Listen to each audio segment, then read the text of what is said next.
Assalamualaikum warahmatullahi wabarakatuh. Selamat datang di Universitas Gratis. Kali ini kita akan kuliah pemasaran dengan tema menentukan strategi produk. Jadi saya pertama akan menjelaskan pengertian produk ya. Produk menurut Philip Kotler adalah segala sesuatu yang ditawarkan ke pasar untuk memuaskan kebutuhan dan keinginan.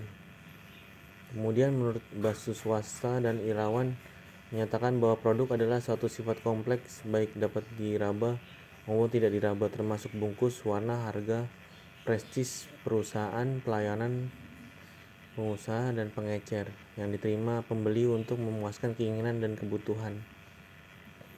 Kemudian kita masuk ke karakteristik dan klasifikasi produk. Banyak orang berpikir bahwa sebuah produk merupakan tawaran berwujud, namun produk sebenarnya bisa lebih dari itu. Produk adalah segala sesuatu yang dapat ditawarkan ke pasar untuk memuaskan keinginan atau kebutuhan. Produk-produk yang dipasarkan meliputi barang fisik, jasa, pengalaman, acara-acara, orang, tempat, properti, organisasi, dan gagasan. Jadi tingkatan produk yang dapat memberikan kepuasan konsumen antara lain adalah manfaat inti atau core benefit. Manfaat inti layanan atau manfaat berdasarkan mendasar yang sesungguhnya dibeli pelanggan. Misalnya contoh, seorang tamu hotel membeli istirahat dan tidur. Pemasaran harus memandang dirinya sebagai penyedia manfaat. Kemudian yang selanjutnya, produk dasar atau basic product. Pemasaran harus mengubah manfaat inti tersebut menjadi produk dasar. Dengan demikian, kamar hotel meliputi tempat tidur, kamar mandi, handuk, meja tulis, meja rias, dan lemari pakaian. Kemudian selanjutnya produk yang diharapkan atau expect product, yaitu beberapa atribut dan kondisi yang biasanya diharapkan pembeli ketika mereka membeli produk ini. Contohnya seperti tamu hotel mengharapkan tempat tidur yang bersih, handuk yang bersih, lampu baca, dan kadar ketenangan tertentu di saat tidur ya. Kemudian selanjutnya adalah produk yang ditingkatkan. Kemudian produk yang ditingkatkan itu pemasaran menyiapkan produk yang melampaui harapan pelanggan. Di negara-negara yang sudah berkembang, persaingan dan penentuan posisi merek berlangsung pada tingkat ini. Tetapi di negara-negara yang sedang berkembang dan pasar sedang naik daun, seperti di Indonesia, di India, kebanyakan persaingan berlangsung pada tingkat produk yang diharapkan. Beberapa hal yang harus diperhatikan mengenai strategi peningkatan produk adalah: yang pertama, setiap peningkatan menimbulkan biaya. Kedua, manfaat yang ditingkatkan akan segera menjadi manfaat yang diharapkan. Yang ketiga, pada saat perusahaan menaikkan harga untuk produk yang telah mereka tingkatkan, sebagian besar pesaing menawarkan jenis produk yang telah dipreteli dengan harga yang jauh lebih rendah atau lebih murah. Kemudian yang selanjutnya adalah calon produk ya. Calon produk atau potensial produk. Calon produk adalah meliputi segala kemungkinan peningkatan dan perubahan yang mungkin akan dialami produk atau tawaran tersebut pada masa mendatang. Kemudian langsung kita masuk ke masalah hierarki produk.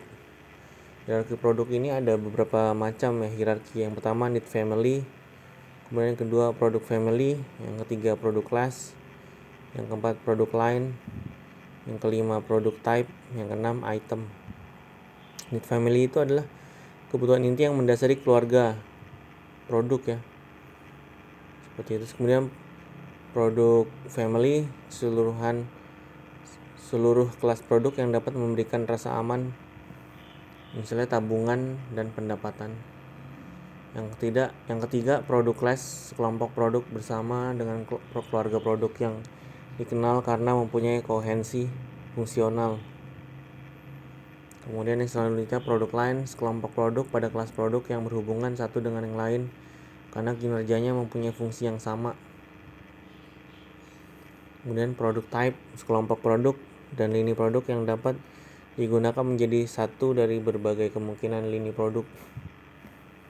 Yang terakhir item, bentuk berbeda dengan merek atau lini produk yang dibedakan oleh ukuran, harga, tampakan, atau oleh beberapa atribut lainnya. Kemudian kita masuk ke klasifikasi produk. Klasifikasi produk biasanya dilakukan berdasarkan pada beberapa sudut pandang, namun secara umum produk dapat dibagi dua. Yang pertama itu barang ya. Menurut Fendi Ciptono adalah produk yang berwujud fisik sehingga dapat dilihat, disentuh, dirasa, dipegang, disimpan, dan lain-lain. Terdapat dua macam jenis barang. Yang pertama barang tahan lama, barang yang tidak tahan lama.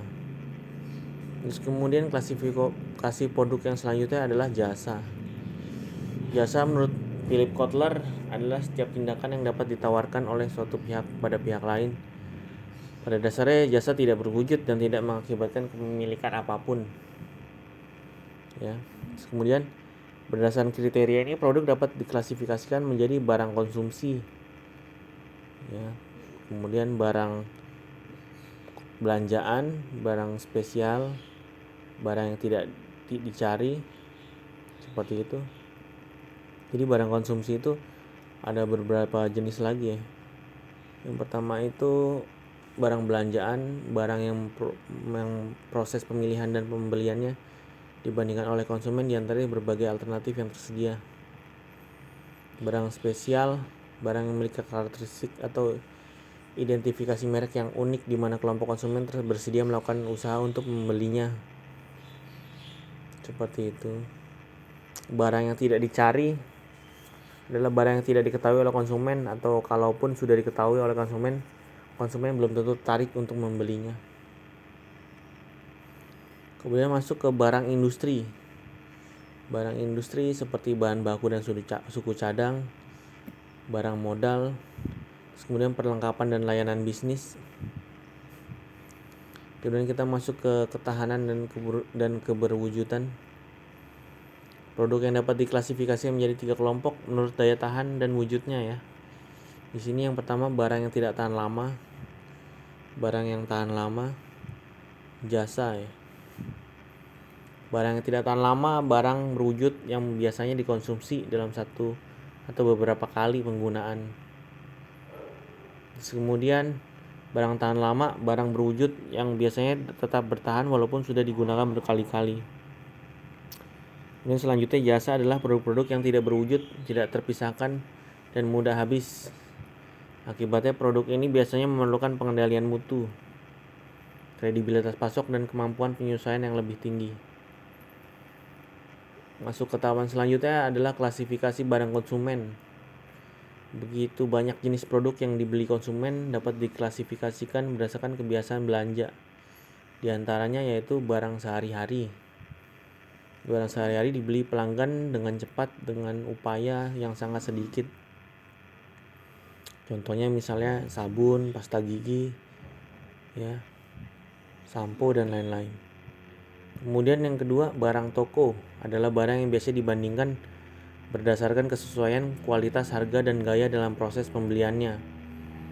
Contohnya adalah perabotan, pakaian, ya, dan lain-lain. Kemudian barang khusus mempunyai ciri-ciri atau identifikasi merek yang unik sehingga banyak pembeli bersedia melakukan upaya pembelian. Misalnya mobil, motor, kamera, handphone, dan lain-lain. Barang yang tidak dicari adalah barang yang tidak diketahui konsumen dan mereka tidak berpikir untuk membelinya. Contohnya seperti asuransi, misalnya batu nisan, batu giok, ensiklopedia. Ya, barang-barang yang tidak terlalu dicari orang. Kemudian tahap selanjutnya tentang klasifikasi barang industri. Dapat diklasifikasikan berdasarkan bagaimana cara barang tersebut memasuki proses produksi dan kelemahan relatifnya. Kita dapat membedakan 3 kelompok. Yang pertama bahan baku dan suku cadang.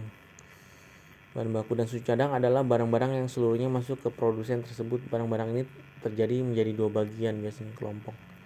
Yang pertama bahan mentah, terdiri dari produk pertanian dan produk kayu atau produk alam. Kemudian yang kedua bahan baku dan suku cadang terdiri dari bahan baku komponen seperti besi, semen, kabel, benang, dan lain-lain. Kemudian ke tahap klasifikasi barang industri selanjutnya yang kedua, barang modal atau capital item. Barang modal atau capital item adalah barang-barang tahan lama yang memudahkan pengembangan atau pengelolaan produk jadi. Barang modal terdiri dari dua kelompok, yaitu instalasi pabrik kantor dibeli melalui negosiasi panjang. Yang kedua, peralatan meliputi peralatan kantor dan perkakas pabrik yang dapat dipindahkan. Kemudian selanjutnya klasifikasi barang industri. Yang ketiga, perlengkapan dan layanan bisnis adalah barang dan jasa berumur pendek yang memudahkan pengembangan atau pengelolaan produk jadi, meliputi layanan pemeliharaan dan perbaikan. Ya, seperti terdiri dari dua jenis biasanya. Yang pertama itu barang pemeliharaan dan perbaikan seperti cat, paku, sapu. Kemudian yang kedua, perlengkapan operasional seperti misalnya pelumas, batu bara, kertas, tulis, pensil, pulpen, penghapus, dan lain-lain. Kemudian kita masuk ke diferensiasi. Diferensiasi adalah supaya dapat diberi merek produk harus didiferensiasikan, ya, dibedakan. Produk fisik bervariasi dalam potensi mereka untuk didiferensiasi. Pemasaran selalu mencari dimensi yang baru. Diferensi produk ini biasanya banyak produk yang didiferensiasikan berdasarkan bentuk, ukuran, model, atau struktur fisik, ya, contohnya seperti itu. Kemudian ada berbagai jenis diferensiasi produk. Yang pertama itu fitur, kemudian ada mutu kinerja, mutu kesesuaian, daya tahan, keandalan, mudah diperbaiki, dan gaya atau style, seperti itu. Kemudian kita masuk ke desain rancangan. Desain rancangan adalah totalitas fitur yang mempengaruhi penampilan dan fungsi produk tertentu menurut yang disyaratkan pelanggan. Jadi perancang harus memiliki beberapa besar yang harus diinvestasikan untuk mendiferensiasikan produk. Kemudian selanjutnya kita masuk ke diferensiasi jasa. Jika produk fisik tidak mudah diferensiasi, kunci keberhasilan dalam persaingan sering terletak pada penambahan jasa atau pelayanan yang menambah nilai serta perbaikan mutu produk fisik itu sendiri, ya. Perbedaan utama layanan ini adalah yang pertama kemudahan, yang kedua pengiriman, 3 pemasangan, 4 pelatihan pelanggan, 5 konsultasi pelanggan, 6 pemeliharaan dan perbaikan. Oke, untuk pertemuan kali ini tentang pemasaran, khususnya tentang menentukan strategi produk, itu saja yang dapat saya sampaikan. Wassalamualaikum warahmatullahi wabarakatuh.